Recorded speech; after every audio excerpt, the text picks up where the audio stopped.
ओम श्री गणेशाय नमः। जय श्री मन्नारायण, जय आदिशक्ति माता। दोस्तों, हमारे चैनल पर बैसाख मास महात्म्य कथा अध्याय 8 तक श्रवण कर चुके हैं।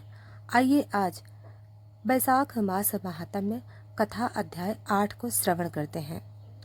दोस्तों, यह कथा स्कंद पुराण, पद्म पुराण और अन्य धर्म ग्रंथों के बैसाख महात्म्य पर आधारित है, जिसमें भगवान श्री हरि के महात्म्य तीर्थों का महत्व और धर्म के गूढ़ तत्वों का वर्णन है।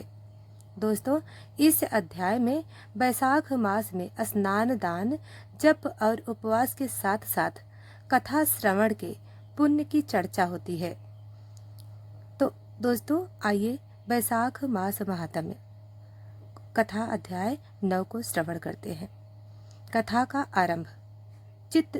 राजा चित्रसेन की कथा।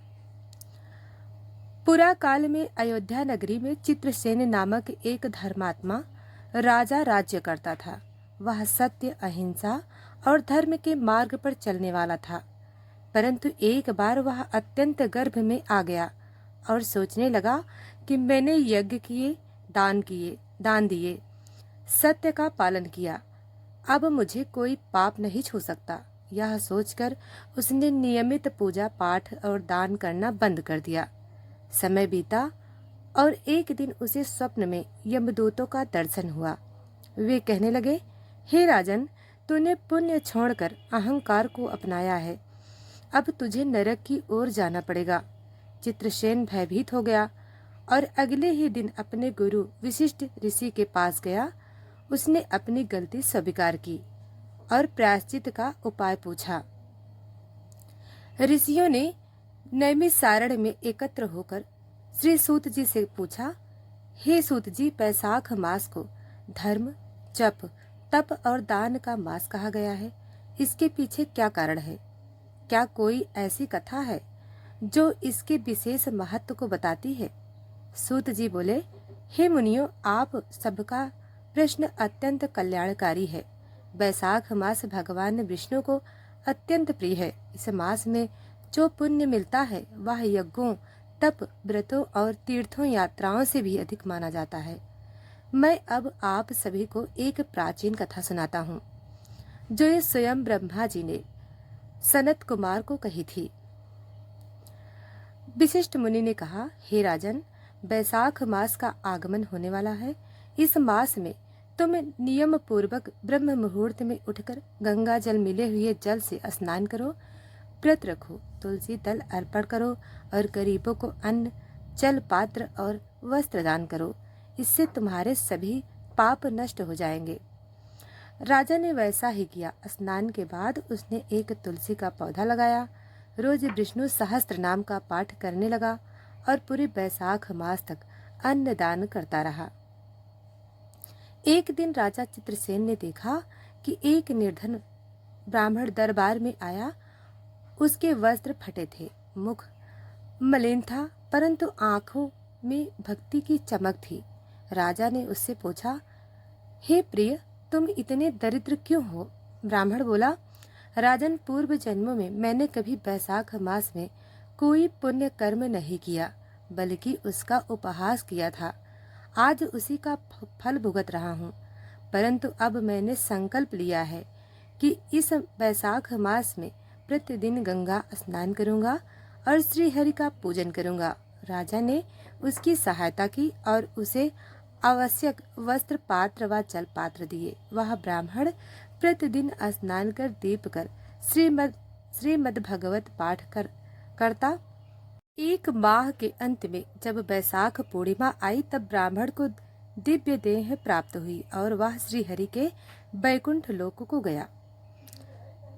दोस्तों, श्री सूत जी बोले, हे ऋषियों, बैसाख मास में यदि निम्न कार्य किए जाएं तो वह जीवन के सभी पाप समाप्त हो जाते हैं। तिल व जल से स्नान। नंबर 2, गाय, ब्राह्मण, तुलसी व गंगा का पूजन। नंबर 3, अन्न, वस्त्र, छाता, पंखा, जौ, गुड़, मिट्टी का जल पात्र दान करना। नंबर 4, तुलसी दल से विष्णु पूजन करना। नंबर 5, एक समय भोजन एक समय उपवास करना। नंबर 6, भगवद गीता विष्णु सहस्त्र नाम नारायण का कवच पाठ करना। जो मनुष्य इस मास में एक दीपक जलाकर भगवान विष्णु को के समक्ष रखता है वह कोटि जन्मों के पापों से मुक्त होता है। दोस्तों, अब आइए सुनते हैं सच्ची भक्ति की परीक्षा, लीलावती की कथा। कांचीपुर नामक नगर में लीलावती नाम का एक वृद्धा रहती थी। वह अत्यंत निर्धन थी, परंतु वैशाख मास में व्रत, उपवास और पूजन करती थी। एक दिन एक साधु ने उससे कहा, तू गरीब है, तेरे पास कुछ नहीं है, फिर भी इतने कष्ट क्यों करती है? लीलावती बोली, हे स्वामी, यह शरीर नश्वर है पर आत्मा अमर है। वैशाख मास में की गई भक्ति ही मुझे प्रभु के निकट ले जाएगी। उसने पूरे मास व्रत, भजन, जप और दान किए। वैशाख पूर्णिमा की रात्रि में भगवान विष्णु ने स्वप्न में आकर कहा, हे देवी, तू मेरी अनन्य भक्त है, अब मैं तुझे अपने लोक में ले जाने आया हूँ। वृद्धा ने शरीर त्यागा और वैकुंठ धाम को चली गई। सूत जी ने आगे कहा, हे ऋषिगण, वैशाख मास में तीर्थों में स्नान का विशेष महत्व है। विशेष रूप से इन तीर्थों का वर्णन किया गया है। पुष्कर, जहाँ ब्रह्मा का निवास स्थल है। प्रयागराज, जहाँ 3 नदियों का संगम है। गंगोत्री, जहाँ माँ गंगा का उद्गम है। मथुरा, जहाँ श्री कृष्ण की जन्मभूमि है। हरिद्वार, हरि का द्वार। काशी, मोक्ष नगरी। सिंधु और सरस्वती तट। इन स्थानों पर स्नान करने से करोड़ों पाप जलकर भस्म हो जाते हैं। बृहदारण्यक उपनिषदों में भी उल्लेख है कि वैशाखे मासी स्नानम यो करोति सा धर्मात्मा विष्णुलोकम यथाश्रयम्। अर्थात जो मनुष्य वैशाख मास में ब्रह्म मुहूर्त में उठकर गंगा जल या पवित्र जल से स्नान करता है वह मृत्यु के उपरांत विष्णु लोक में निवास करता है।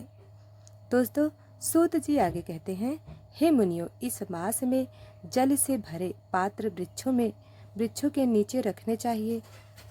पक्षियों के लिए दाना डालना चाहिए। गौशाला में चारा दान करना चाहिए। यह सब जीवों की सेवा भी ईश्वर सेवा है। जो व्यक्ति पीपल, तुलसी, आम और बेल वृक्ष लगाता है वह यज्ञ के समान पुण्य अर्जित करता है।